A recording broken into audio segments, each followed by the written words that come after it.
Um milionário, movido pela compaixão, deu uma esmola a uma mendiga exausta, acompanhada por 3 crianças famintas, sem imaginar que, na verdade, era sua ex-esposa desaparecida. O que acontece depois choca a todos e muda suas vidas para sempre. Olá, espectador! Obrigado por estar aqui.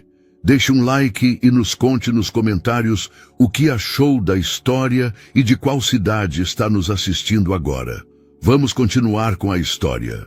O sol do meio-dia caía implacável sobre as avenidas de São Paulo, criando ondas de calor que distorciam o ar como miragens urbanos. Os arranha-céus de vidro e aço refletiam os raios com uma intensidade cegante, enquanto o trânsito se movia em uma sinfonia caótica de buzinas e motores roncando.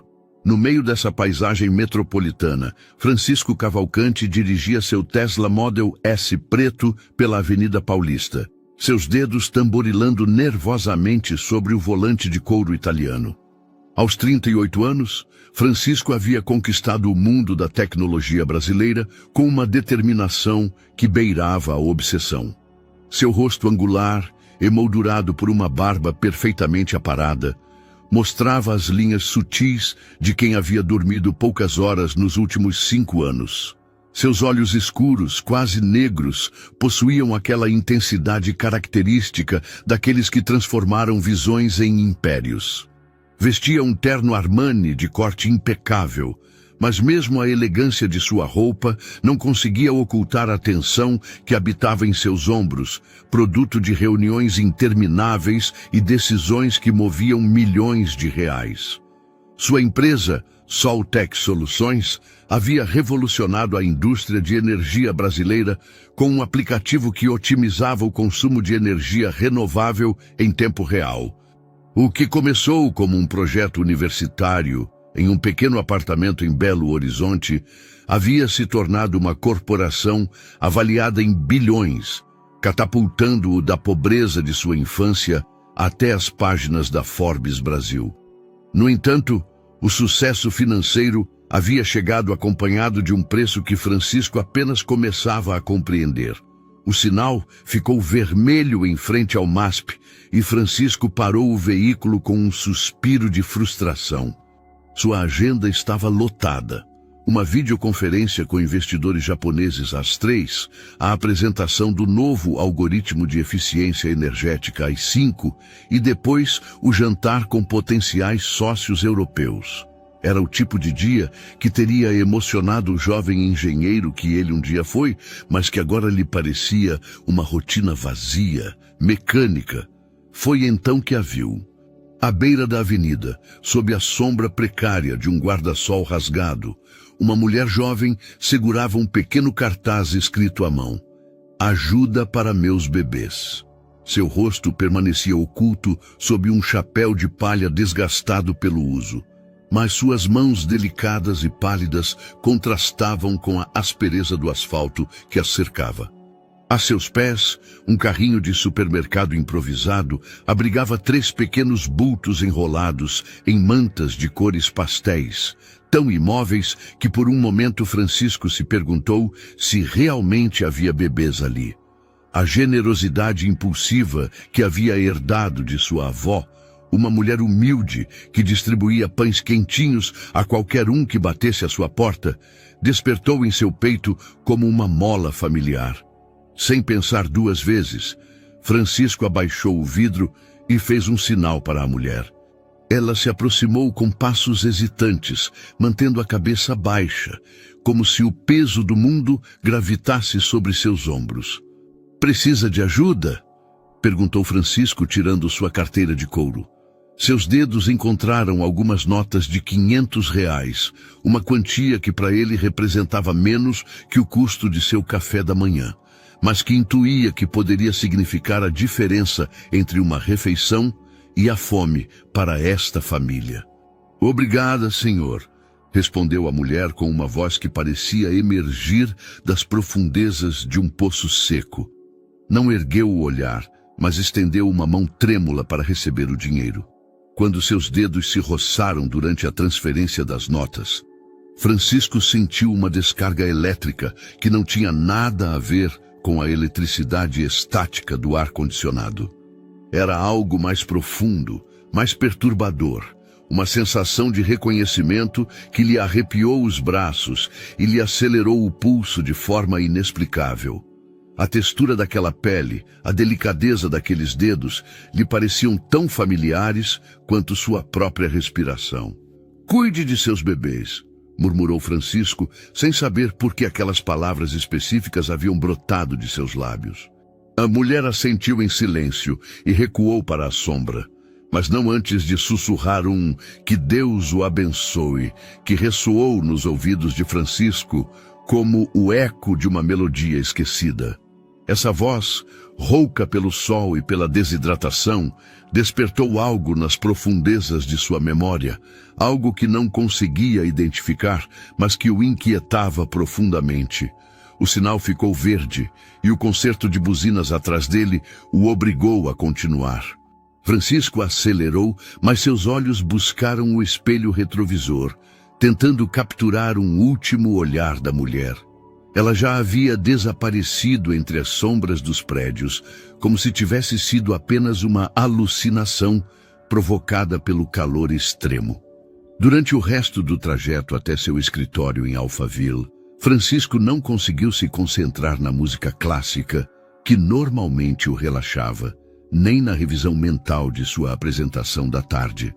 Sua mente voltava repetidamente àquele momento de contato, aquela voz que havia despertado ecos de algo perdido nos cantos mais escuros de sua memória. Ao chegar ao estacionamento do arranha-céu, que abrigava os escritórios da Soltec Soluções, Francisco permaneceu sentado em seu carro por vários minutos, as mãos ainda trêmulas sobre o volante.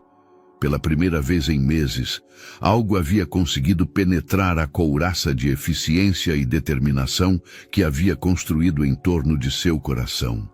Não sabia o que significava aquele encontro fortuito, mas tinha a certeza de que algo fundamental havia começado a mudar em seu mundo perfeitamente ordenado. Sem saber, Francisco Cavalcante havia começado uma jornada que colocaria à prova não apenas sua fortuna e seu sucesso, mas a essência mesma de quem ele acreditava ser.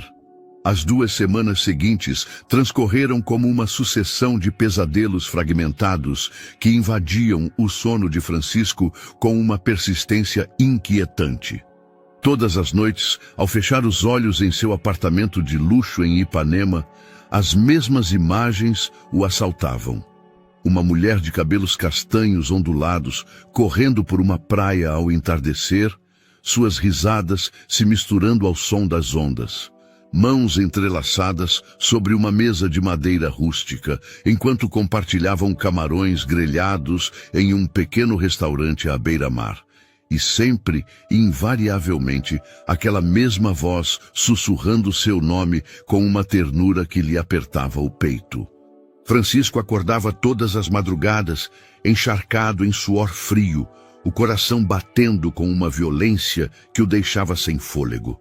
Os detalhes dos sonhos se desvaneciam como areia entre seus dedos, mas a sensação de perda permanecia aderida à sua pele como uma segunda natureza.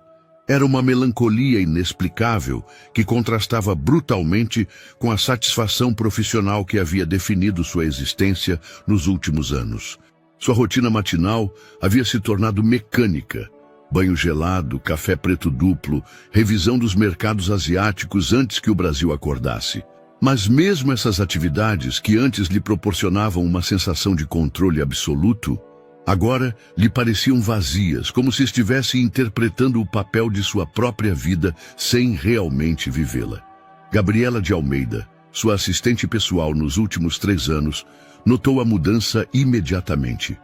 Era uma mulher inteligente de 35 anos, formada em administração pela Fundação Getúlio Vargas, cuja lealdade a Francisco havia crescido do respeito profissional para algo parecido com a preocupação fraternal. Ela havia sido testemunha de sua ascensão meteórica, das noites sem dormir dedicadas a aperfeiçoar algoritmos, dos sacrifícios pessoais que ele havia feito em nome do sucesso. "O senhor está bem, senhor Cavalcante?" perguntou ela uma manhã, enquanto lhe entregava os relatórios financeiros semanais. Francisco estava de pé, ao lado da janela panorâmica de seu escritório, contemplando o horizonte urbano com uma expressão ausente que ela nunca lhe havia visto.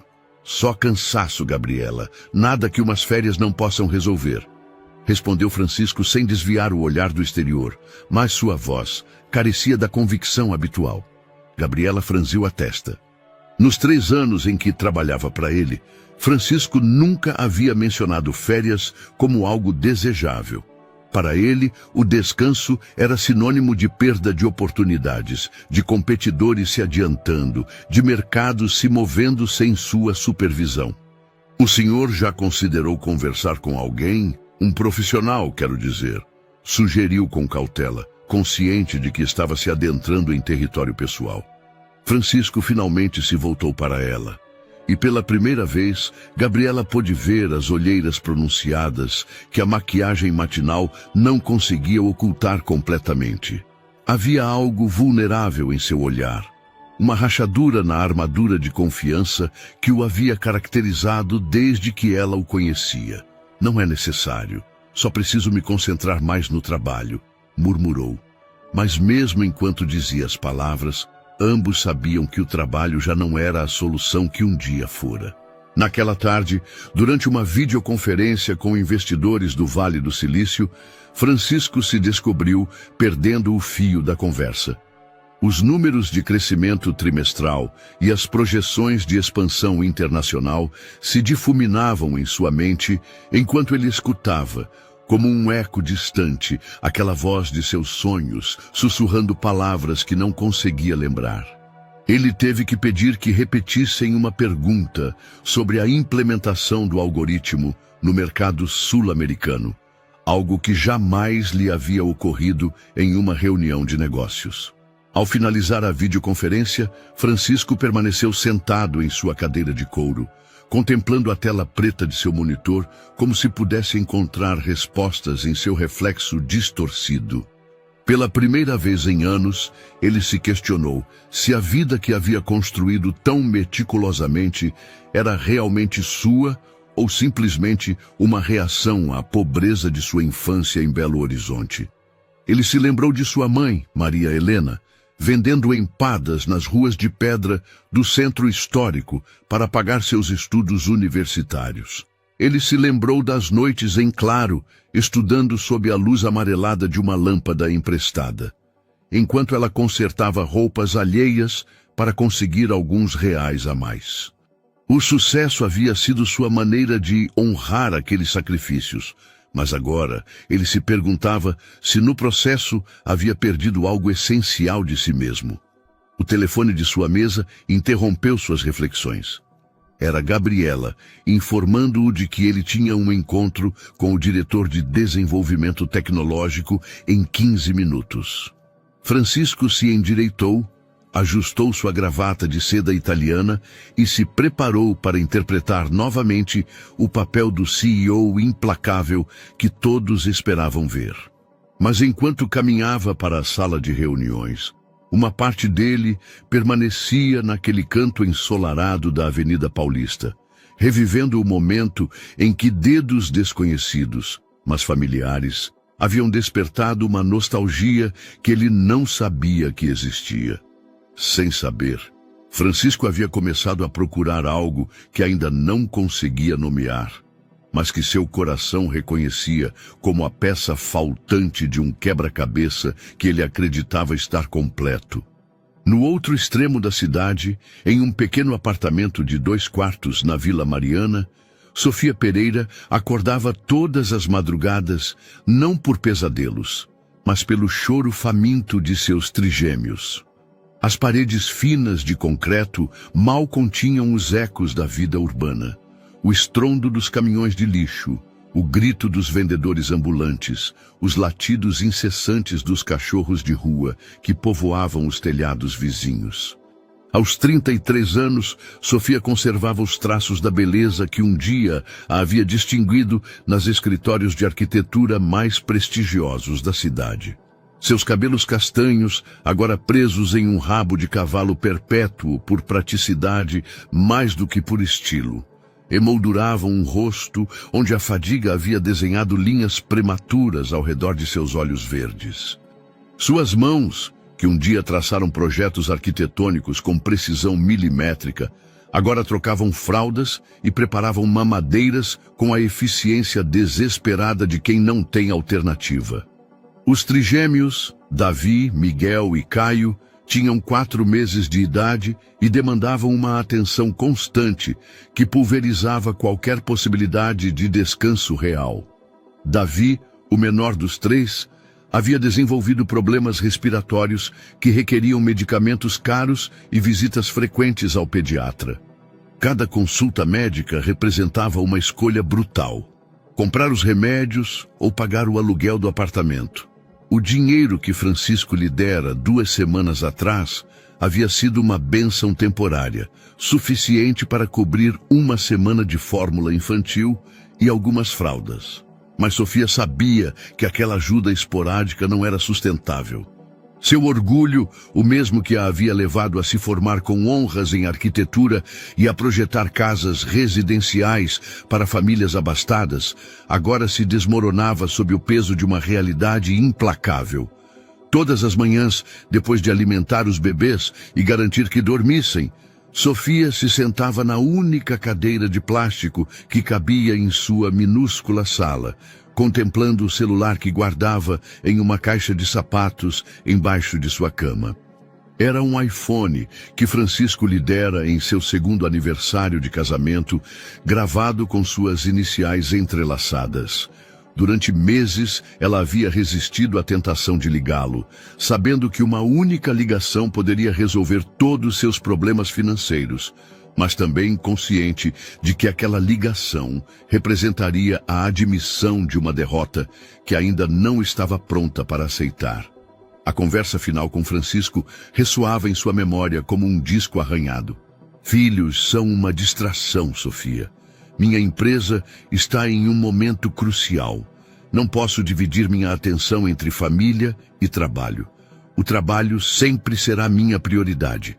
Aquelas palavras pronunciadas com a frieza de quem discute números em uma planilha haviam sido como facadas que atravessaram não apenas seu coração, mas também suas esperanças de construir uma família com o homem que amava.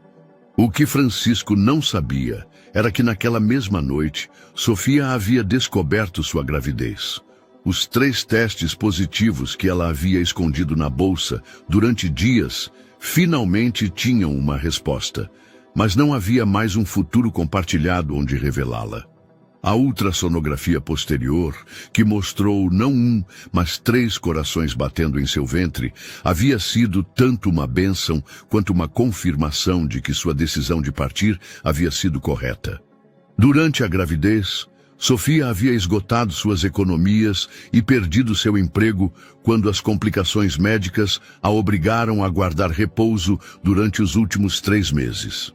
Seu chefe, compreensivo no início, eventualmente teve que substituí-la por alguém mais confiável.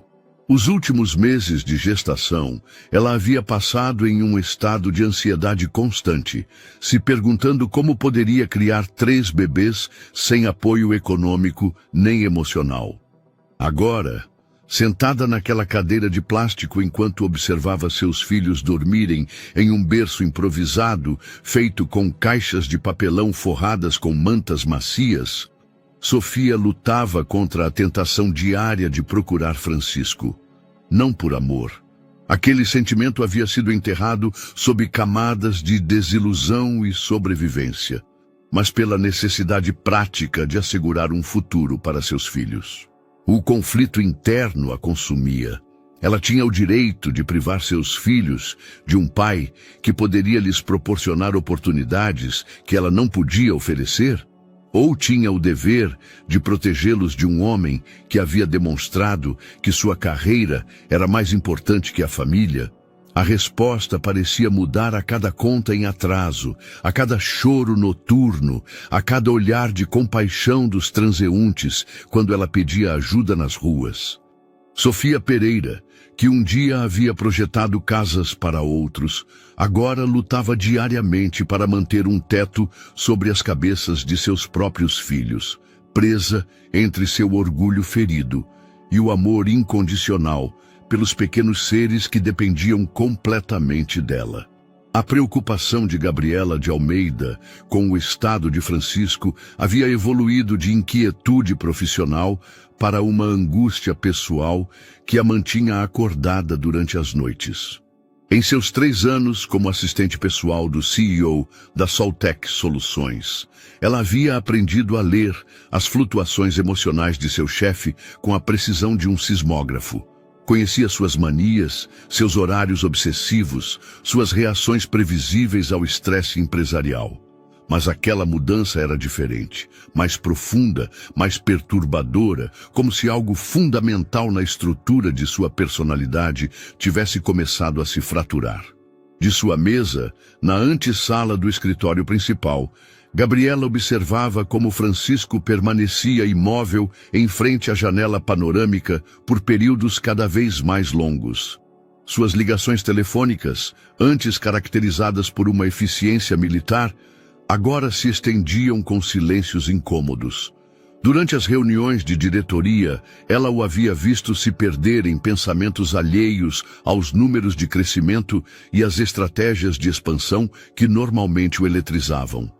Era uma mulher prática, formada no mundo corporativo, onde os problemas tinham soluções mensuráveis e os objetivos eram cumpridos por meio de planejamento estratégico. Mas a transformação de Francisco desafiava sua capacidade de análise lógica. Não havia precedentes em sua experiência profissional para explicar por que um homem que havia construído um império tecnológico parecia estar se desintegrando por dentro sem causa aparente. A decisão de investigar não chegou como uma revelação súbita, mas como a culminação de pequenas observações acumuladas durante semanas. O nome Sofia havia começado a aparecer nos murmúrios noturnos de Francisco durante as longas sessões de trabalho que se estendiam até a madrugada. Ela o havia escutado sussurrá-lo enquanto revisava contratos, pronunciá-lo com uma mistura de anseio e dor que lhe arrepiou os braços. Uma tarde de quinta-feira, enquanto organizava os arquivos pessoais de Francisco para a auditoria anual, Gabriela descobriu uma fotografia que havia permanecido escondida entre os documentos fiscais. Era uma imagem de praia, tirada no que parecia ser em Fernando de Noronha ou algum destino similar do litoral brasileiro.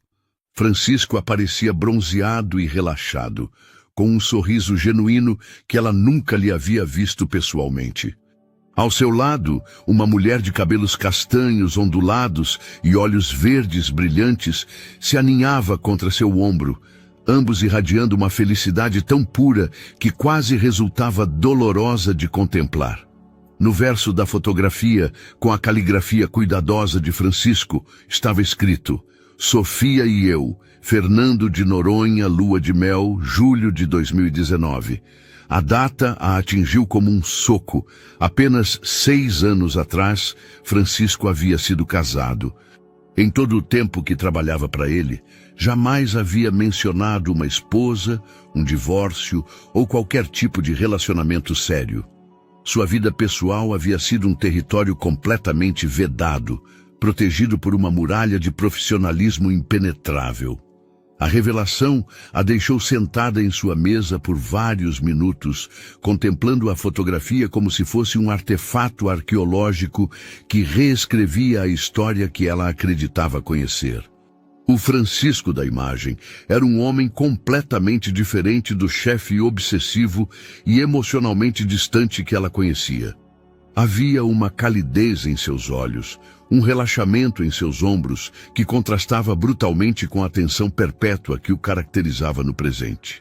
Naquela noite, Gabriela levou a fotografia para seu apartamento na Vila Madalena e a estudou sob a luz de sua luminária, como se fosse uma detetive examinando evidências cruciais.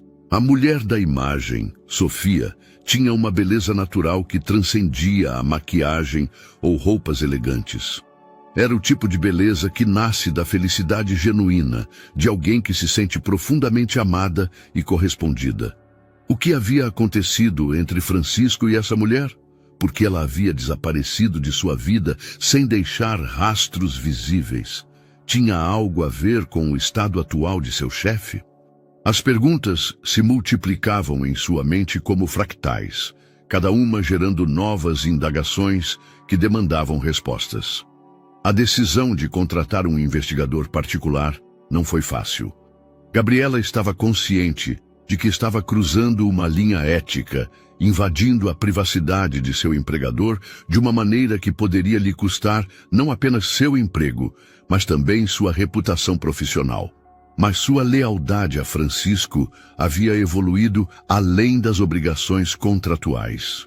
Ela o havia visto construir seu império do zero, havia sido testemunha de sua dedicação obsessiva, dos sacrifícios pessoais que ele havia feito em nome do sucesso. Se existisse algo em seu passado que pudesse explicar sua deterioração atual, ela estava determinada a encontrá-lo.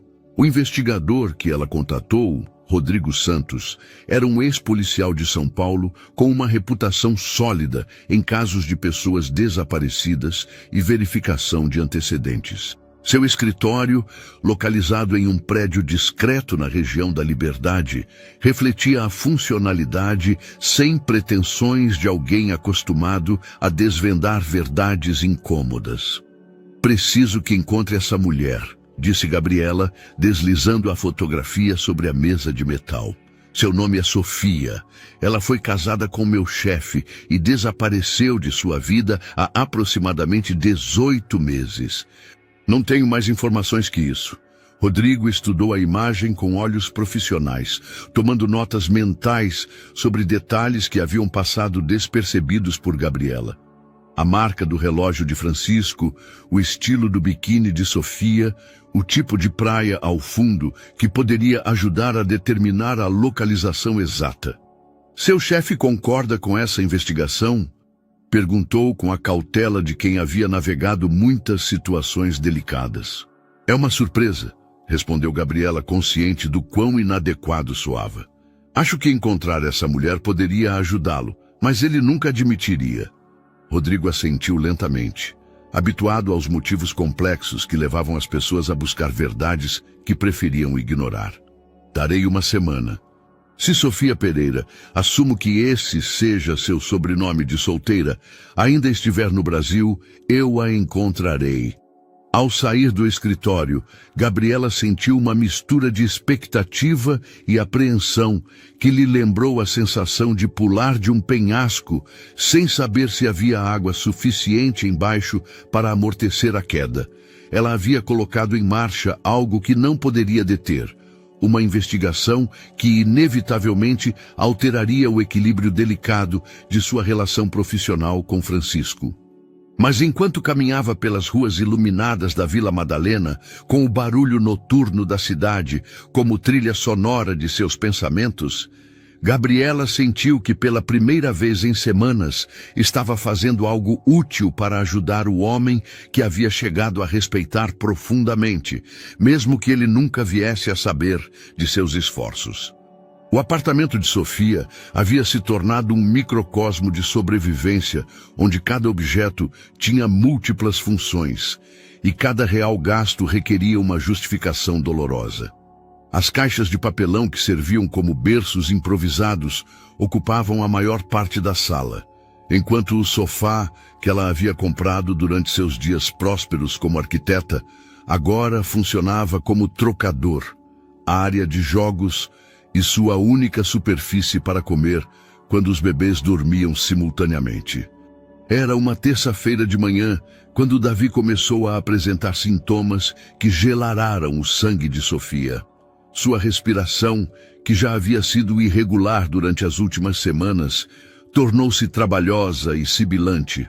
Seus pequenos lábios adquiriram um tom azulado que Sofia reconheceu imediatamente como cianose, um sinal de que ele não estava recebendo oxigênio suficiente.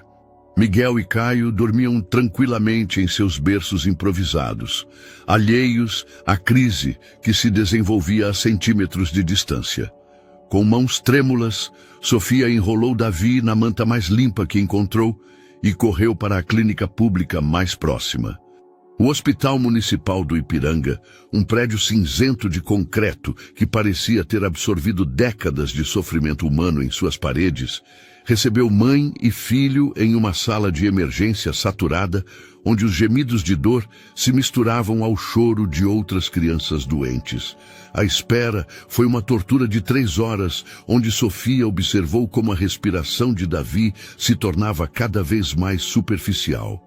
Outras mães, na sala de espera, a olhavam com uma mistura de compaixão e reconhecimento. Todas sabiam o que significava estar ali, segurando um filho doente, enquanto contavam os reais que tinham no bolso, e se perguntavam se seriam suficientes para pagar o tratamento. Quando finalmente a atenderam, o pediatra de plantão, um homem mais velho com olheiras profundas, que falava do esgotamento de plantões duplos, examinou Davi com a eficiência mecânica de quem havia visto muitos casos similares.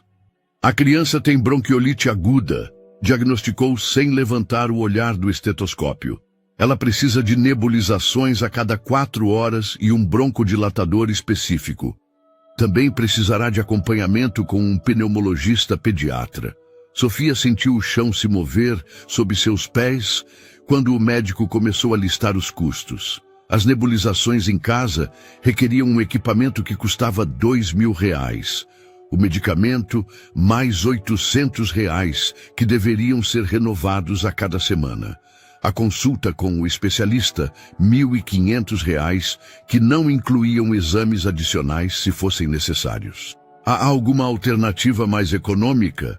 Perguntou Sofia, sua voz apenas um sussurro, enquanto Davi se agitava em seus braços.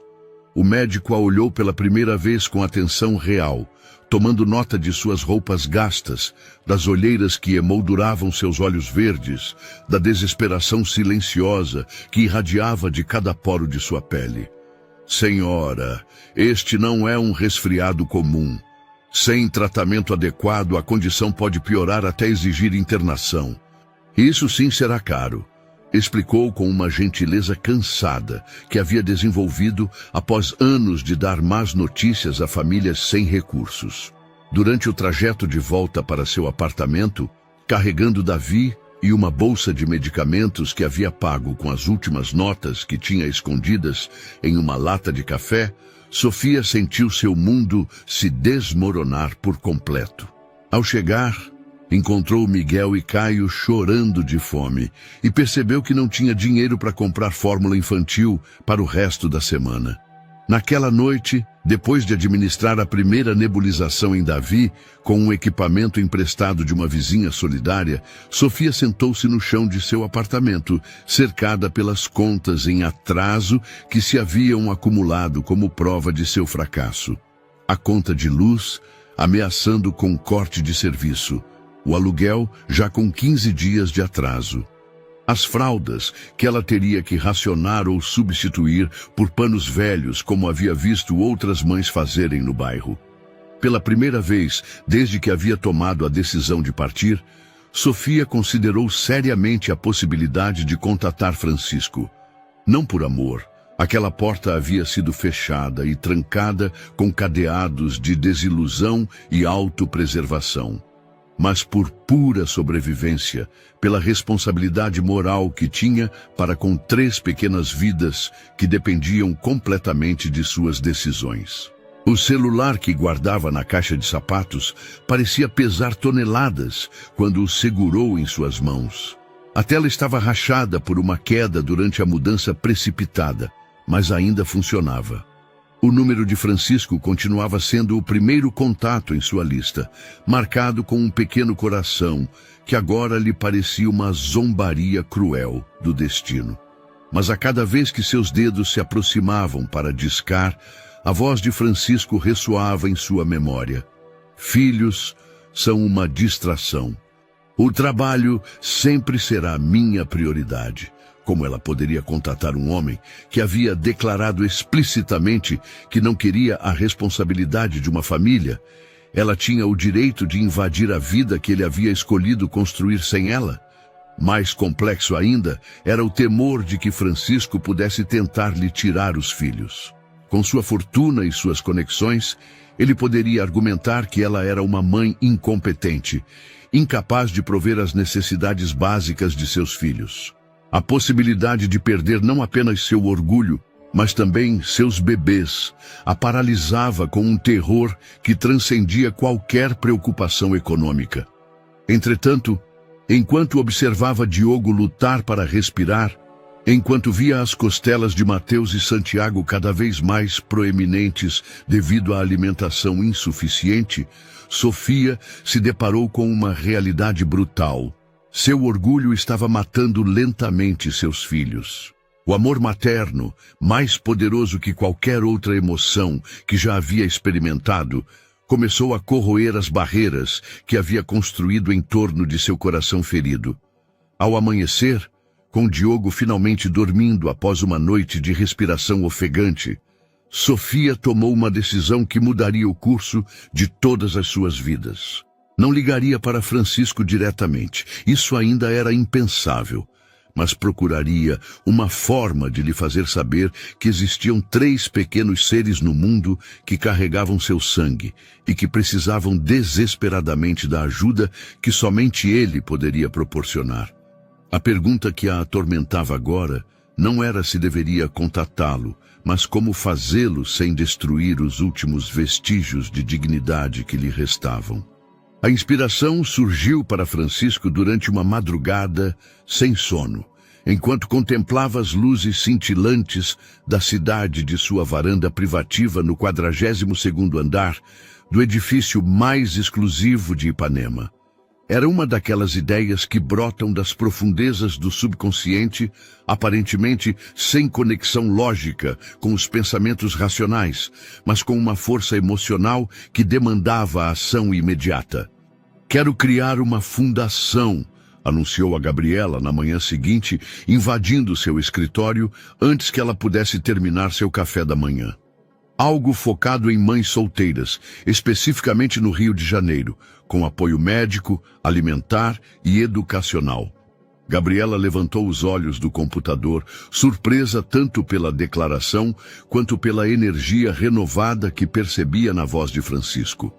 Era a primeira vez em semanas que o via demonstrar entusiasmo genuíno por algo que não fosse estritamente empresarial.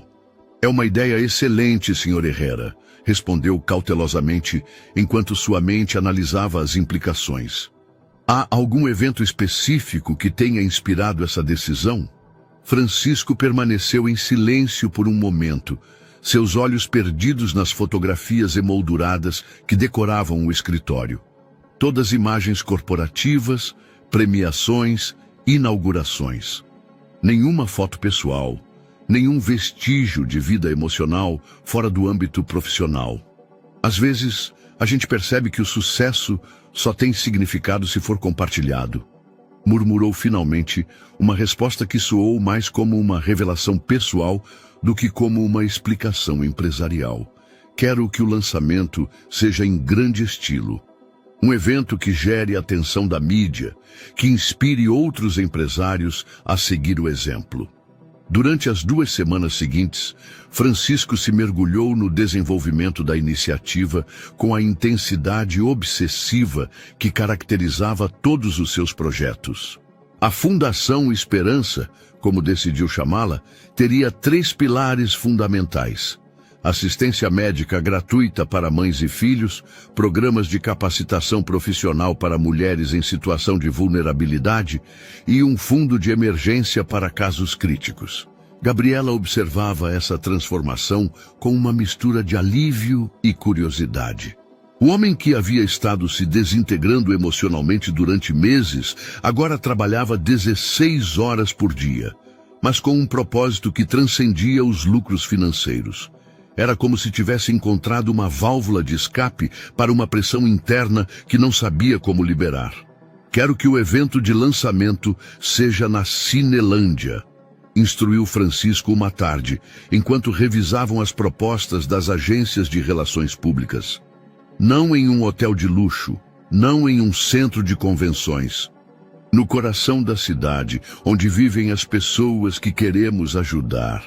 O investigador particular que Gabriela havia contratado ligou 3 dias antes do evento de lançamento. Sua voz soava tensa, como se estivesse compartilhando informações que preferiria manter em segredo. Encontrei Sofia Valdez, informou Rodrigo Castellanos durante uma ligação que Gabriela atendeu do banheiro feminino para garantir privacidade.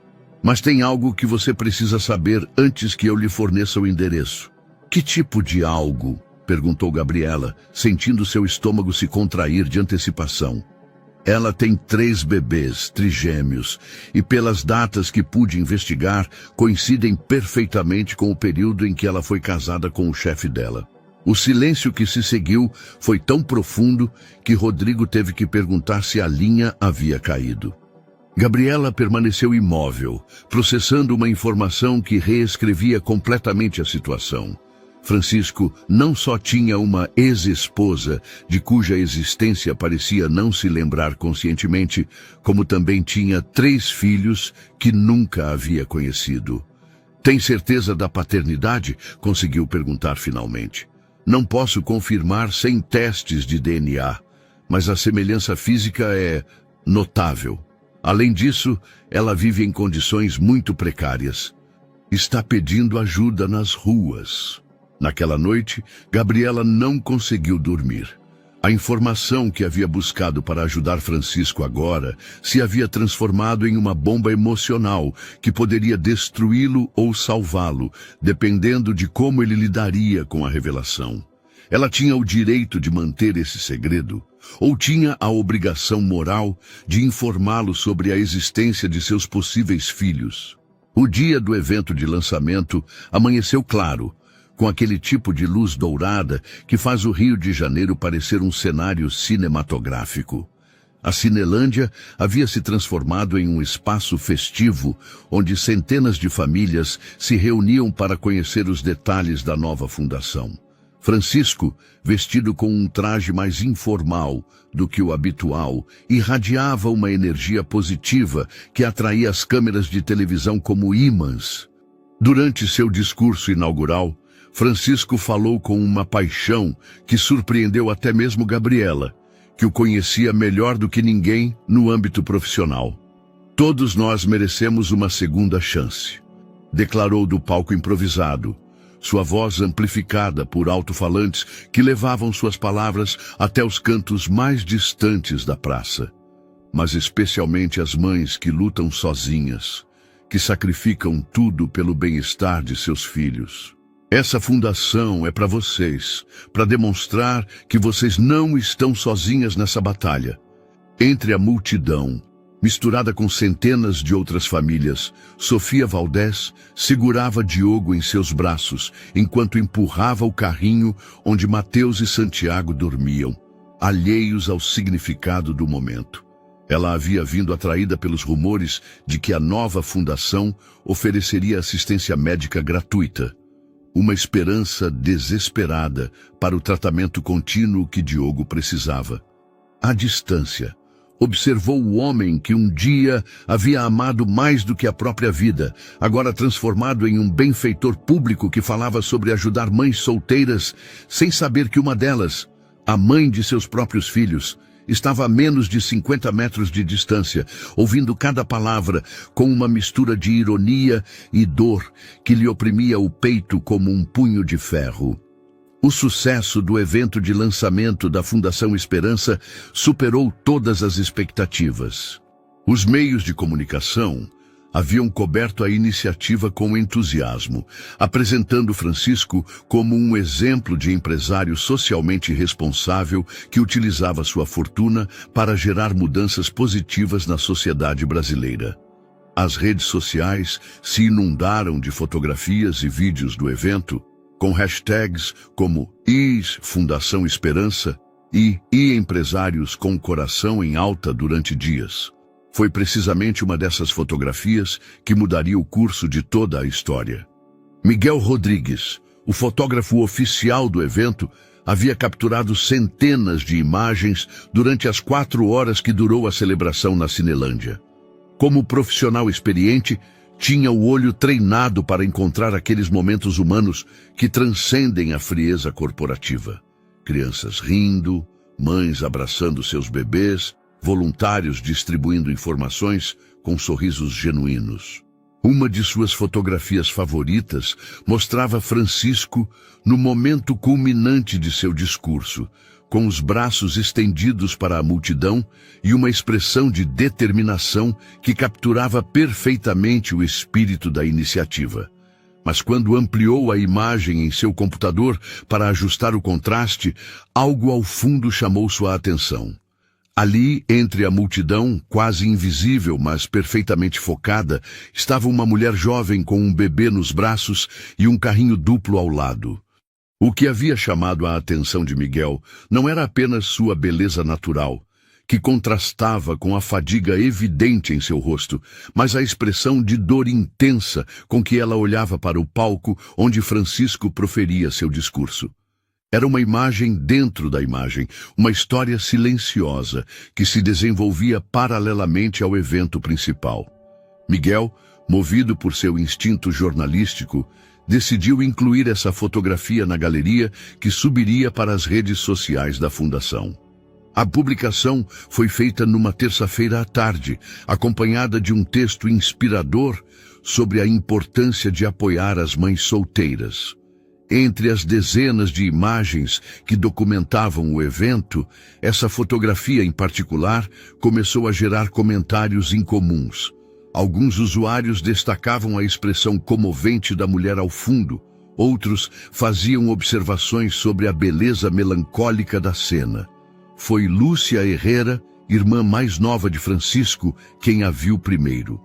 Lúcia, arquiteta como Sofia havia sido, acompanhava religiosamente as atividades profissionais e filantrópicas de seu irmão, de seu apartamento em Belo Horizonte. Aos 35 anos, havia mantido um relacionamento próximo, mas respeitoso com Francisco, reconhecendo seu sucesso, mas se preocupando constantemente com seu isolamento emocional. Quando a imagem apareceu em seu feed do Instagram, Lúcia estava tomando seu café da tarde após um longo dia, projetando um complexo habitacional. A princípio, apenas prestou atenção casual à fotografia, focando na figura de seu irmão e na multidão que o cercava. Mas algo ao fundo a fez ampliar a imagem com os dedos, aproximando a tela de seus olhos para examinar mais detalhadamente. O reconhecimento chegou como um choque elétrico que a fez derramar o café sobre sua mesa de trabalho. Sofia, sussurrou, sentindo seu coração acelerar até um ritmo doloroso. Não havia dúvida possível. Apesar dos meses passados, apesar da mudança evidente em sua aparência física, os olhos verdes e os traços delicados eram inconfundíveis. Era Sofia Valdez, a mulher que havia sido cunhada de Lúcia por 2 anos, a arquiteta brilhante que havia conseguido fazer Francisco rir de uma forma que ninguém mais havia conseguido. Mas o que mais a impactou não foi apenas ver Sofia após 18 meses de ausência total, mas perceber que ela segurava um bebê em seus braços e tinha mais 2 no carrinho. 3 bebês que, pelo tamanho aparente, não podiam ter mais do que alguns meses de idade. Lúcia começou a fazer cálculos mentais, lembrando-se das datas da separação, o período de tempo transcorrido, a idade aproximada dos bebês. A matemática era implacável e aterradora. Se suas suposições estivessem corretas, Francisco não só tinha uma ex-esposa vivendo em condições precárias, como também tinha 3 filhos de cuja existência não parecia ter conhecimento. A revelação a deixou paralisada por vários minutos, contemplando a tela como se pudesse mudar a realidade pela força de vontade. A expressão de dor no rosto de Sofia adquiria agora um significado completamente diferente. Não era apenas o sofrimento de uma mulher em dificuldades financeiras, mas a agonia de uma mãe que observava o pai de seus filhos falar sobre ajudar famílias como a sua, sem saber que sua própria família estava entre a multidão que o escutava. Naquela noite, Lúcia não conseguiu se concentrar em mais nada. Baixou a imagem e a estudou com a obsessão de um detetive, buscando detalhes que confirmassem ou negassem suas suspeitas. Os bebês eram muito pequenos para determinar semelhanças físicas definitivas, mas algo em seu instinto lhe gritava que estava vendo seus sobrinhos pela primeira vez. O dilema moral que agora enfrentava era monumental. Deveria contatar imediatamente Francisco para informá-lo sobre sua descoberta? Ou deveria primeiro procurar Sofia para entender as circunstâncias que a haviam levado a essa situação? Ela tinha o direito de interferir em uma separação que ambos haviam escolhido manter? Enquanto as horas passavam e a cidade de Belo Horizonte se mergulhava no silêncio noturno, Lúcia Herrera se deparou com uma decisão que mudaria irreversivelmente as vidas de todas as pessoas que amava. A decisão de Lúcia de viajar para o Rio de Janeiro se cristalizou durante uma noite sem sono, em que as perguntas sem resposta a torturaram como fantasmas persistentes. Ela não podia contatar Francisco sem ter a certeza absoluta da situação, mas também não podia viver com a incerteza de ter visto Sofia e os bebês sem fazer nada a respeito. A responsabilidade familiar pesava sobre seus ombros como um fardo ancestral. Os Herrera sempre haviam cuidado uns dos outros, mesmo quando isso significava enfrentar verdades incômodas. Na sexta-feira de manhã, Lúcia pegou o primeiro voo de Belo Horizonte para o Rio, armada apenas com a fotografia impressa e uma determinação férrea de encontrar respostas. Ela havia localizado o endereço aproximado de Sofia por meio de contatos no meio dos arquitetos. A comunidade profissional no Brasil era menor do que parecia, e os boatos sobre o desaparecimento de uma colega talentosa haviam circulado discretamente por meses. O bairro da Saúde a recebeu com uma sinfonia urbana que contrastava brutalmente com a tranquilidade de Belo Horizonte. Os prédios de concreto se erguiam como monumentos ao pragmatismo econômico, enquanto as ruas fervilhavam com a atividade de famílias trabalhadoras que lutavam diariamente pela sobrevivência. Lúcia, vestida com um tailleur discreto, mas obviamente caro, se sentiu como uma intrusa em um mundo que conhecia apenas de maneira teórica. Encontrar o prédio específico lhe tomou 2 horas de busca metódica, perguntando a vizinhos que a olhavam com uma mistura de curiosidade e desconfiança. Finalmente, uma senhora mais velha que vendia pastel na esquina lhe apontou um prédio de 4 andares com fachada descascada e janelas protegidas por grades enferrujadas. A moça dos trigêmeos mora no 2º andar, informou a mulher com um sorriso compassivo. Coitadinha, sempre carregando esses bebês para cima e para baixo. A senhora é parente? Algo assim, respondeu Lúcia, sentindo o peso da confirmação, trigêmeos, a atingir como um soco no estômago. A escada do prédio rangia sob seus pés, enquanto subia para o 2º andar, ensaiando mentalmente as palavras que usaria para abordar uma conversa que prometia ser uma das mais difíceis de sua vida. O corredor cheirava a detergente barato e comida caseira. Uma mistura de aromas que falava de vidas humildes, mas dignas. Quando bateu na porta do apartamento 2B, o som ecoou no interior, seguido pelo choro imediato de pelo menos 2 bebês. Os passos que se aproximaram eram lentos, cansados, e Lúcia pôde ouvir o murmúrio de uma voz feminina tentando acalmar as crianças. A porta se abriu apenas uma fresta, mantida no lugar por uma corrente de segurança. Os olhos verdes que apareceram no espaço eram inconfundivelmente os de Sofia, embora cercados por olheiras que falavam de noites sem dormir e preocupações constantes. Sofia Valdez? Perguntou Lúcia com voz suave, consciente de que sua aparição devia resultar completamente inesperada. Sofia permaneceu imóvel por vários segundos, estudando o rosto da visitante com uma expressão que combinava confusão e reconhecimento gradual. Lúcia, murmurou finalmente, sua voz apenas um sussurro. Como você me encontrou? Podemos conversar? Por favor, é importante. A hesitação de Sofia foi palpável. Lúcia pôde ouvir o choro contínuo dos bebês ao fundo, e algo na desesperança daqueles sons a comoveu profundamente. Depois do que pareceu uma eternidade, Sofia deslizou a corrente e abriu a porta completamente. O apartamento era um espaço diminuto, mas meticulosamente limpo, onde cada centímetro havia sido otimizado para a funcionalidade. As caixas de papelão convertidas em berços ocupavam a maior parte da sala, enquanto roupas de bebê pendiam de cordas improvisadas que cruzavam de parede a parede. O cheiro de talco e leite se misturava ao aroma de sopa caseira, criando uma atmosfera de maternidade que era tanto comovente quanto desoladora. Sofia segurava um dos bebês. Diogo, segundo Lúcia pôde deduzir por sua respiração ligeiramente ofegante, enquanto os outros dois permaneciam em suas caixas, observando a estranha com aqueles olhos escuros que eram inconfundivelmente Herrera. São lindos, conseguiu dizer Lúcia, sentindo as lágrimas ameaçarem brotar de seus olhos. Francisco sabe que eles existem? A pergunta caiu sobre o apartamento como uma bomba silenciosa.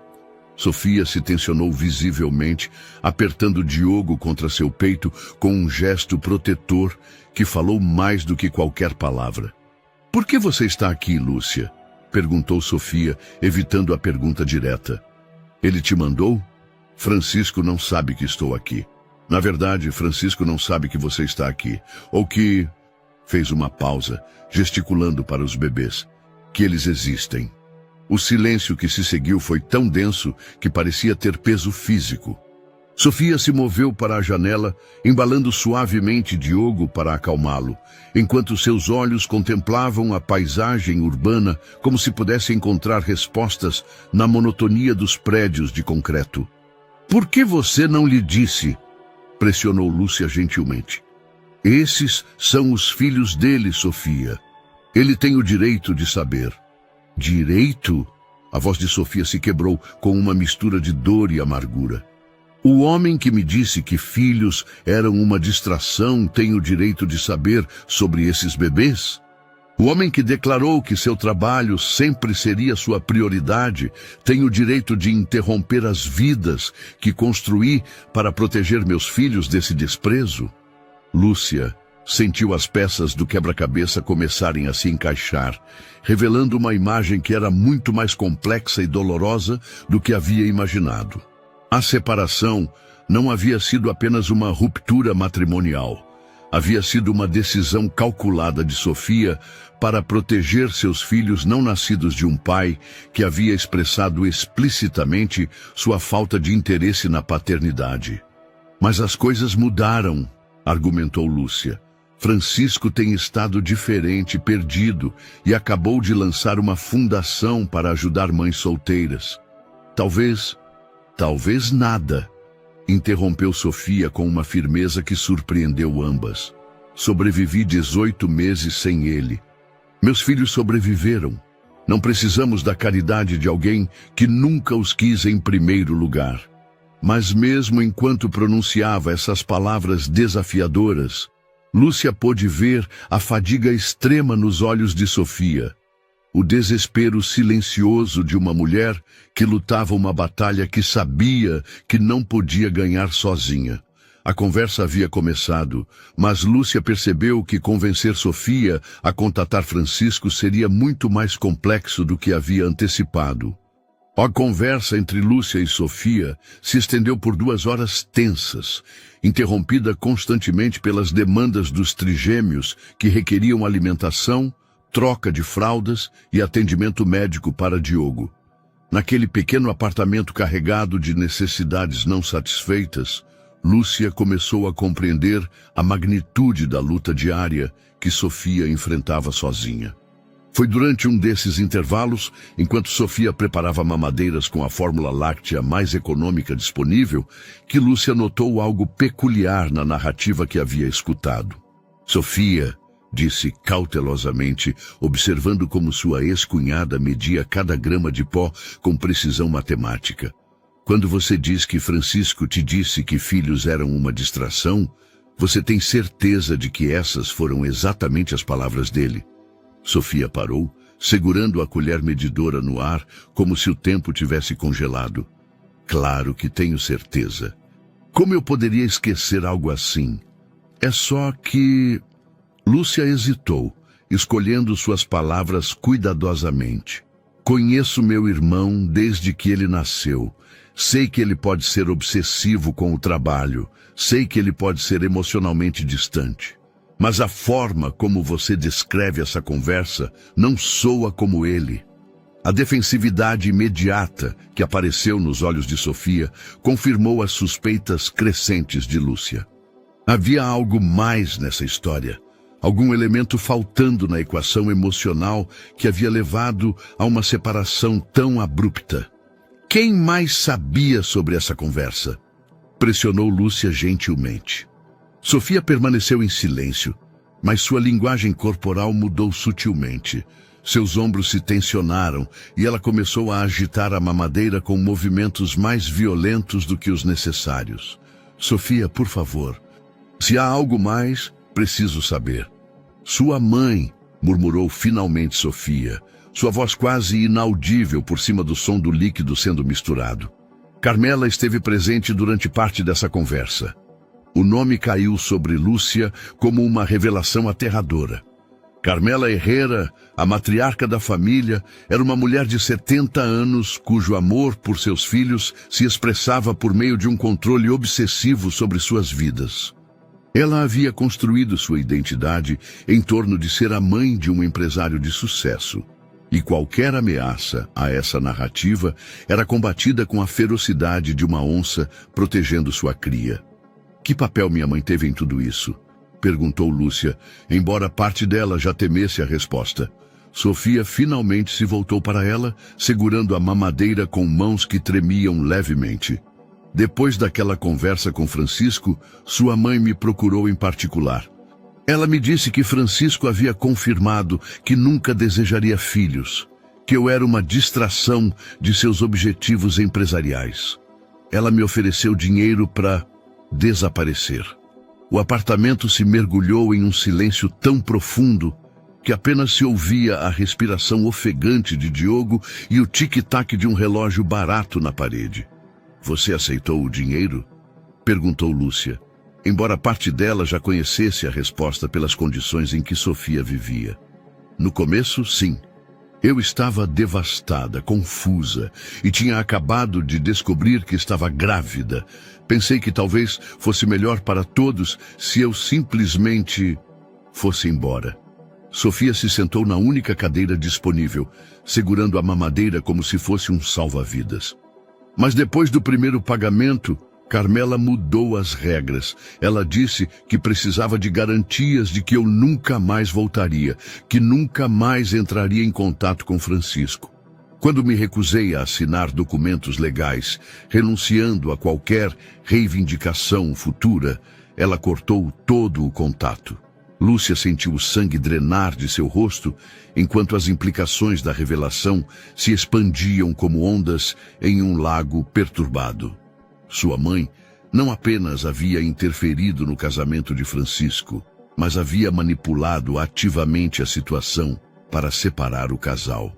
Sofia, disse Lúcia com voz trêmula, preciso saber exatamente o que minha mãe te disse sobre as intenções de Francisco em relação aos filhos.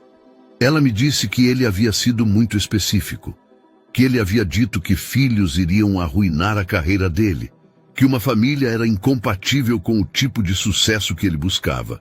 Sofia fez uma pausa, alimentando Diogo enquanto falava.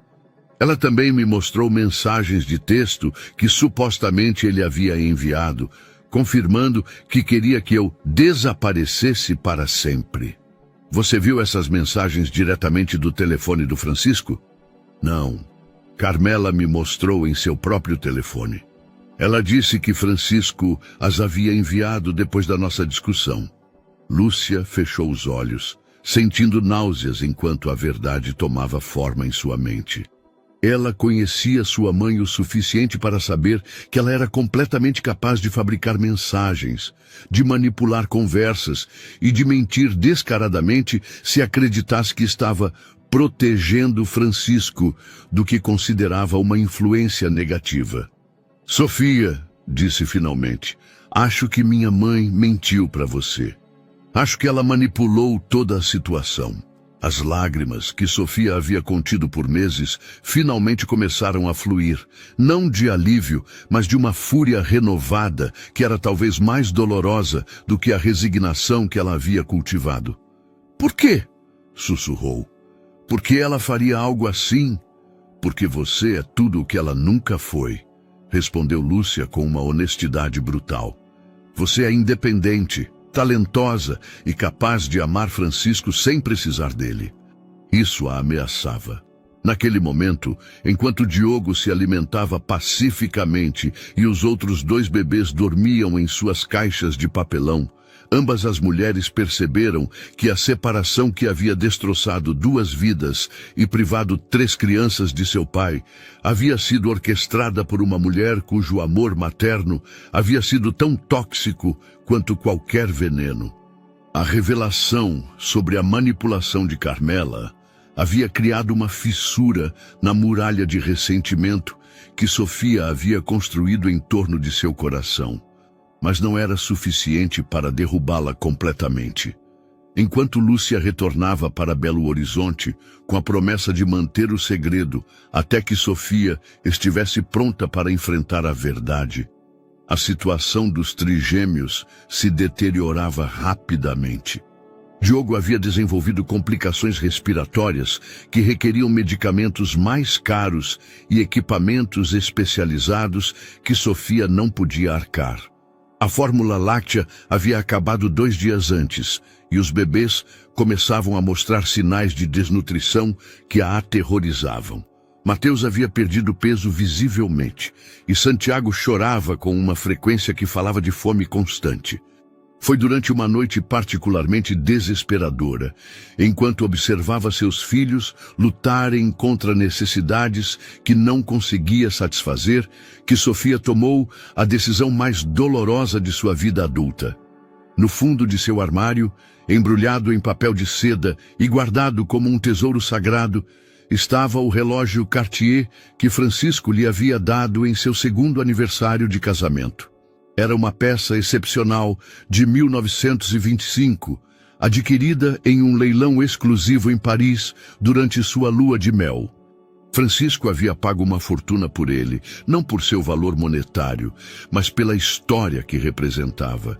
Havia pertencido a um arquiteto francês que construiu alguns dos edifícios mais belos da era Art Deco. Para a mulher que constrói sonhos, havia escrito no verso da caixa.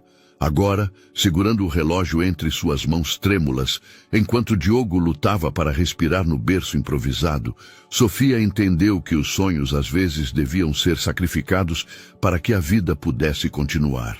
A Casa de Leilões Monterrey, localizada na zona mais exclusiva de Ipanema, era um mundo completamente diferente daquele que Sofia havia habitado nos últimos meses. Os pisos de mármore, as obras de arte emolduradas em ouro e o murmúrio educado de colecionadores abastados a fizeram sentir-se como uma intrusa desesperada em um santuário de privilégios. O avaliador, um homem mais velho com óculos de aumento e mãos expertas, examinou o relógio com a reverência de quem reconhece uma peça verdadeiramente excepcional. "É magnífico", murmurou, girando a peça sob a luz especializada. Um Cartier Tank de 1925 em condições impecáveis. A inscrição personalizada não afeta o valor. De fato, o aumenta por seu caráter romântico. Pausou, calculando mentalmente. Eu estimo que alcançará entre 80 e 100 mil reais em leilão. Sofia sentiu seus joelhos ameaçarem falhar. Essa quantia representava meses de medicamentos para Diogo, fórmula láctea suficiente para os 3 bebês, e talvez até mesmo a possibilidade de mudar para um apartamento com melhores condições. O leilão estava marcado para o sábado seguinte, em um salão elegante, onde colecionadores e entusiastas se reuniam mensalmente para competir por peças únicas. Sofia não tinha intenção de comparecer. A ideia de estar presente enquanto vendiam o último vestígio tangível de seu casamento lhe era insuportável. Mas o destino tinha outros planos. A história de hoje fala sobre como às vezes o destino trabalha de maneiras inesperadas, transformando uma simples coincidência em uma segunda chance que nenhum dinheiro do mundo poderia comprar. Ricardo havia desenvolvido recentemente um interesse em colecionar relógios vintage como uma distração das pressões empresariais que o consumiam. Era um hobby que havia surgido da nostalgia, uma busca inconsciente por conexões com épocas em que o tempo parecia se mover mais lentamente e as relações humanas tinham mais peso que as transações comerciais. Quando seu consultor de investimentos lhe mencionou um leilão especial que incluía várias peças excepcionais, Ricardo decidiu ir. Era sábado à tarde, um momento tradicionalmente dedicado ao trabalho, mas que agora se sentia vazio de propósito. O leilão lhe oferecia a possibilidade de adquirir algo belo, algo que pudesse preencher, mesmo que momentaneamente, o vazio emocional que havia crescido em seu peito. O salão de leilões fervilhava com a energia contida de compradores sérios quando Ricardo chegou, vestido casualmente, mas com a presença que inevitavelmente atraía olhares curiosos. Sentou-se em uma das fileiras do meio, revisando o catálogo, enquanto esperava que o evento começasse. Quando chegou a vez do lote 47, um Cartier Tank de 1925, o leiloeiro descreveu a peça com termos que fizeram Ricardo levantar o olhar do catálogo com atenção renovada. Era exatamente o tipo de relógio que ele teria comprado anos atrás, durante uma época em que as compras impulsivas eram motivadas pelo amor mais que pelo investimento. Mas quando a peça foi mostrada ao público e Ricardo pôde ver a inscrição na tela grande que ampliava os detalhes, o mundo parou completamente. Para a mulher que constrói sonhos. As mesmas palavras que ele havia gravado em um relógio idêntico anos atrás. Não idêntico. Era o mesmo relógio. Era o relógio que ele havia dado para Sofia. A fúria que se apoderou de Ricardo ao reconhecer o relógio foi tão intensa que por um momento ele perdeu completamente a noção de onde estava. Sua mente se encheu de imagens. Sofia rindo, enquanto ele colocava o relógio em seu pulso pela primeira vez, seus olhos brilhando com lágrimas de felicidade, enquanto lia a inscrição, a promessa silenciosa que ambos haviam feito de que aquele momento duraria para sempre. E agora estava ali em um leilão, sendo vendido como qualquer objeto sem alma. Quem dá 50 mil reais? Anunciou o leiloeiro, sua voz cortando a névoa de emoções que nublava o julgamento de Ricardo. Sem pensar, Ricardo levantou sua paleta com uma violência que fez vários participantes se virarem para olhá-lo. 100 mil! Gritou, sua voz ressoando no salão com uma intensidade que silenciava as conversas privadas. O leiloeiro, acostumado a lances agressivos, mas surpreso com a abertura tão alta, sorriu profissionalmente enquanto escaneava o salão em busca de outros interessados. Temos 100 mil reais. Alguém dá 110 mil? O silêncio que se seguiu foi absoluto. Ricardo havia efetivamente eliminado qualquer competição com uma oferta que dobrava a estimativa mais alta do relógio. Uma vez, 2 vezes, vendido por 100 mil reais para o senhor da sexta fileira.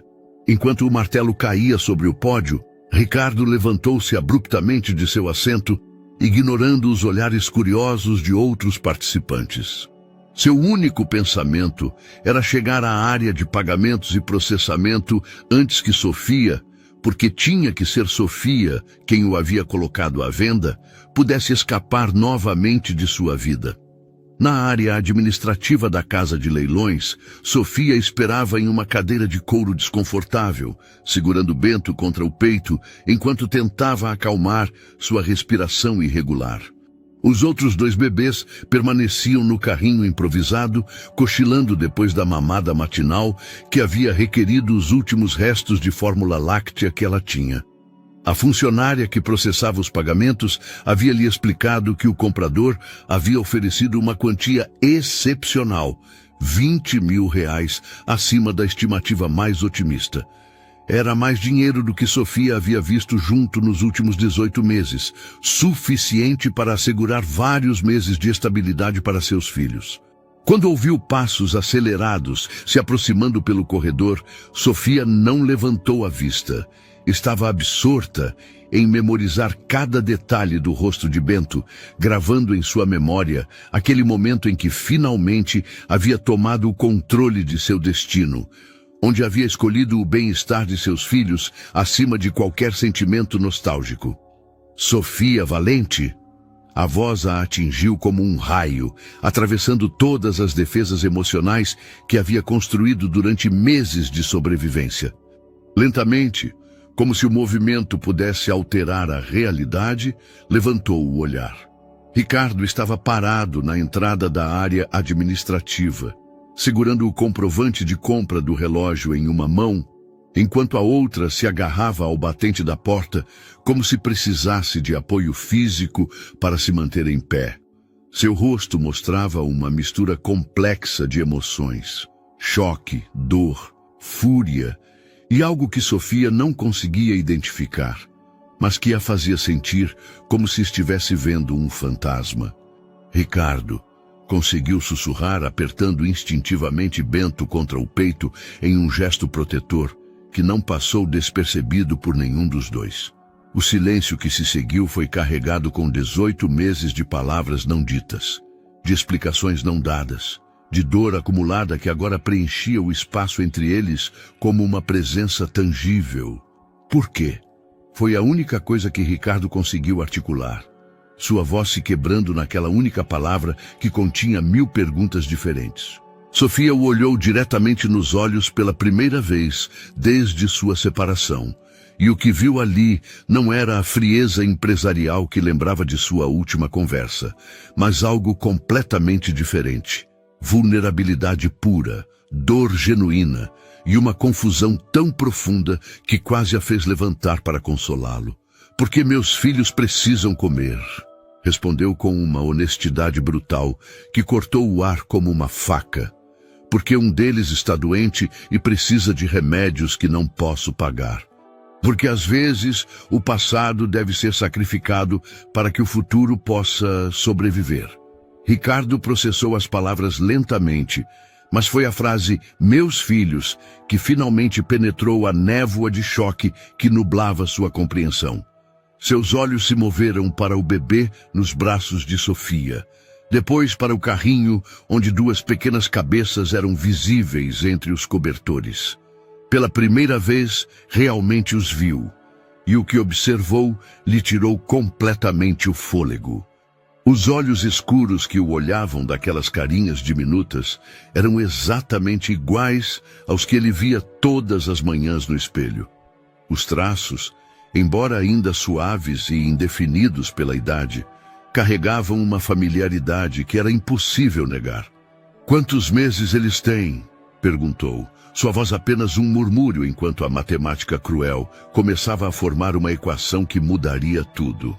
4, respondeu Sofia, sabendo exatamente o que ele estava calculando.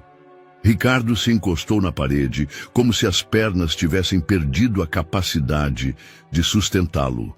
4 meses significava que haviam sido concebidos antes de sua separação. 4 meses significava que quando Sofia havia desaparecido de sua vida, havia levado consigo não apenas seu coração, mas também 3 vidas que ele nunca havia sabido que existiam. "São meus", Não foi uma pergunta, mas uma declaração quebrada que emergiu das profundezas de uma compreensão que o estava destruindo por dentro. A tensão na pequena sala administrativa tornou-se quase insuportável após a confissão de Ricardo. Sofia observava como o homem que um dia havia conhecido intimamente lutava para processar uma revelação que reescrevia completamente sua compreensão dos últimos 18 meses. Por que você não me disse? A pergunta saiu de Ricardo como um grito abafado, carregado com uma mistura de dor e acusação que fez Sofia se endireitar defensivamente. Dizer o quê? Que estava grávida do homem que havia me dito explicitamente que filhos eram uma distração? Que havia concebido trigêmeos com alguém que declarou que seu trabalho sempre seria sua prioridade? Ricardo deu um passo à frente, seus olhos escuros brilhando com uma intensidade que Sofia havia visto apenas em seus momentos mais apaixonados. Eu nunca disse isso, jamais diria algo assim. Claro que você disse. Sofia levantou-se da cadeira, segurando Bento com mais força enquanto sua voz se elevava. Naquela última noite, quando falamos sobre o futuro, você me disse que filhos arruinariam sua carreira, que uma família era incompatível com o tipo de sucesso que você buscava. Ricardo a olhou como se ela tivesse falado em um idioma estrangeiro. Sua confusão tão genuína que por um momento Sofia duvidou de suas próprias lembranças. Sofia, eu jamais, aquela conversa nunca aconteceu. Ao menos não da maneira que você descreve. O choro de Bento interrompeu a troca, sua respiração laboriosa preenchendo o silêncio tenso que havia caído sobre a sala. Ricardo olhou para o bebê pela primeira vez com atenção real, notando a palidez de sua pele e a dificuldade respiratória que Sofia havia mencionado. O que ele tem? Perguntou, sua voz se suavizando instantaneamente com uma preocupação que surpreendeu ambos. Bronquiolite. Precisa de remédios que custam mais do que posso pagar, respondeu Sofia, embalando automaticamente o bebê. Por isso vendi o relógio. Ricardo tirou seu celular sem hesitar um segundo. Doutor Almeida, sou Ricardo Pereira. Preciso que veja um bebê imediatamente. Sim, agora. No meu consultório em 30 minutos. Desligou a chamada e voltou-se para Sofia. O melhor pneumologista pediatra da cidade. Virá agora mesmo. Eu não preciso da sua caridade, protestou Sofia, embora o desespero em sua voz traísse suas palavras. Não é caridade, é responsabilidade. Se aquele menino é meu filho... São seus filhos, interrompeu Sofia, as palavras saindo como uma confissão forçada. Os 3, e sim, precisam de ajuda médica que não posso proporcionar. Mas isso não significa que vou permitir que você apareça depois de 18 meses e tome o controle das vidas deles. Ricardo permaneceu imóvel, processando a confirmação de sua paternidade, enquanto observava os 3 bebês que haviam estado vivendo em condições que ele não conseguia nem imaginar. Onde você tem vivido? Perguntou finalmente. Sofia lhe deu o endereço com relutância, vendo como o rosto de Ricardo empalidecia ao reconhecer a área. Era um dos bairros mais humildes de São Paulo, um lugar onde Ricardo jamais teria imaginado que alguém de seu círculo pudesse terminar. Meu Deus, Sofia, por quê? Por que você não me contatou quando as coisas ficaram difíceis? Porque você me disse que não me queria na sua vida. A resposta saiu com uma força que fez Bento se sobressaltar em seus braços. Sua mãe se certificou de que eu entendesse perfeitamente qual era sua posição sobre os filhos e sobre mim. Ricardo parou, como se tivesse batido em uma parede invisível. Minha mãe? O que minha mãe tem a ver com isso? Foi então que a porta do escritório se abriu abruptamente, interrompendo a confrontação com uma presença que nenhum dos dois havia antecipado. Carmen Pereira, vestida com um elegante tailleur e carregando o ar de autoridade materna que havia aperfeiçoado durante décadas, entrou com a confiança de alguém que havia estado escutando desde o corredor. Chega, declarou com voz firme, dirigindo-se a seu filho com determinação. Ricardo, precisamos conversar. A chegada de Carmen mudou instantaneamente a dinâmica da sala. Sofia ficou visivelmente tensa, apertando Bento contra o peito, como se a presença da mulher mais velha representasse uma ameaça física. Ricardo olhou para sua mãe com uma expressão que combinava confusão e suspeita crescente. Mãe, o que você está fazendo aqui? Como você soube que eu estava aqui? Carmen não respondeu imediatamente. Em vez disso, estudou Sofia e os bebês com uma mistura de desgosto e resignação que falava mais que qualquer palavra. Eu sabia que eventualmente isso aconteceria, murmurou, mais para si mesma do que para os presentes. Eu sabia que ela encontraria uma maneira de voltar para a sua vida. Do que você está falando? Ricardo se aproximou de sua mãe, sua voz adotando um tom que Sofia nunca lhe havia escutado, perigoso, ameaçador. O que você sabe sobre o desaparecimento de Sofia? O silêncio que se seguiu foi carregado com segredos que finalmente estavam prestes a ser revelados. Carmen olhou para seu filho, depois para Sofia, e finalmente para os 3 bebês que representavam a complicação que ela havia estado tentando evitar por quase 2 anos. Eu fiz o que tinha que fazer para proteger seu futuro, disse finalmente, com a convicção de alguém que havia justificado suas ações tantas vezes que havia chegado a acreditar em sua própria narrativa. Ela teria arruinado tudo o que você havia trabalhado para conseguir. A compreensão atingiu Ricardo como um tsunami emocional.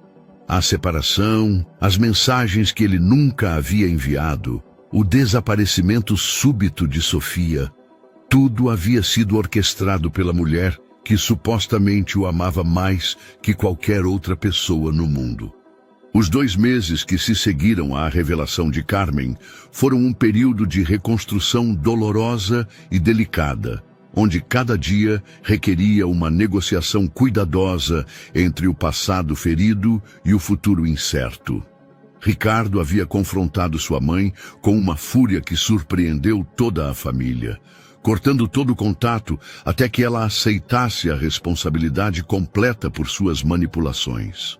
Carmen, confrontada com a perda potencial de seu filho e a realidade de 3 netos que nunca havia conhecido, finalmente havia admitido a extensão de sua interferência. Sofia havia aceitado se mudar para um apartamento mais seguro e espaçoso na Vila Madalena. Um compromisso que lhe permitia manter sua independência enquanto proporcionava um ambiente mais saudável para os trigêmeos. Ricardo pagava todas as despesas médicas e de manutenção, mas havia respeitado a insistência de Sofia de manter limites claros em sua interação pessoal. O tratamento de Bento havia sido um sucesso completo sob os cuidados do Dr. Almeida.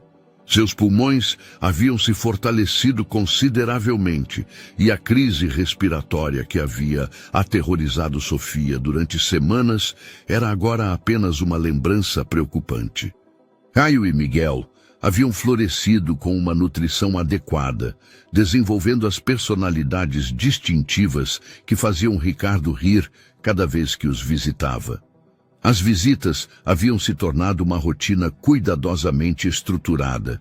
Ricardo chegava todas as tardes depois do trabalho, passava 2 horas ajudando com a alimentação, os banhos e simplesmente observando seus filhos se desenvolverem. No início, esses encontros haviam sido tensos, carregados com o peso de tudo o que não havia sido dito entre ele e Sofia. Mas gradualmente, a presença dos bebês havia criado um território neutro, onde eles podiam coexistir sem confrontar diretamente seus sentimentos complicados. Uma tarde de terça-feira, enquanto Ricardo alimentava Caio e Sofia, organizava as roupas de Miguel, ele finalmente quebrou o silêncio que havia se instalado entre eles. "Tenho pesadelos", admitiu, sem levantar o olhar do bebê em seus braços, sobre todas as primeiras vezes que perdi. Os primeiros sorrisos deles, as primeiras vezes que dormiram a noite toda, os momentos em que eles precisaram do pai e eu não estava lá. Sofia pausou em sua tarefa, suas mãos imóveis sobre uma pequena camiseta azul. "Eu também", confessou suavemente. Mas os meus são sobre o que poderia ter sido diferente se eu tivesse tido a coragem de contatá-lo quando as coisas ficaram difíceis. Você teria vindo até mim se não fosse por minha mãe? A pergunta pairou no ar entre eles por vários minutos.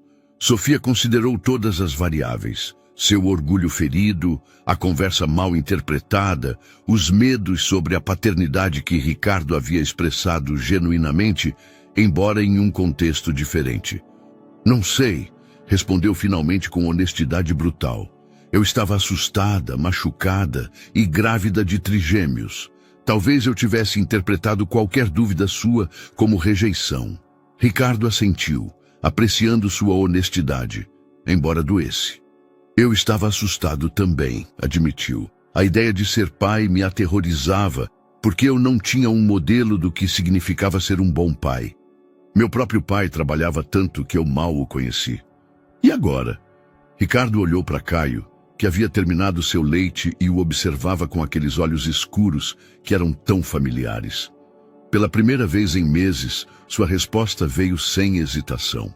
Agora eu sei que o trabalho pode esperar, mas momentos como este não voltam.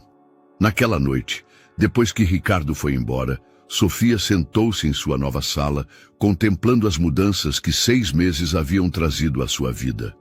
Ela não precisava mais escolher entre remédios e comida, entre um teto seguro e dignidade pessoal. Seus filhos estavam saudáveis, seguros e conheciam seu pai. Mas algo ainda faltava na equação, algo que nenhuma quantidade de estabilidade financeira podia resolver. A confiança quebrada entre duas pessoas que um dia haviam compartilhado tudo. O projeto da fundação havia evoluído durante esses meses, tornando-se algo mais pessoal para Ricardo. Ele havia implementado programas específicos para famílias de múltiplos, compreendendo pela primeira vez os desafios únicos que enfrentavam os pais de gêmeos e trigêmeos.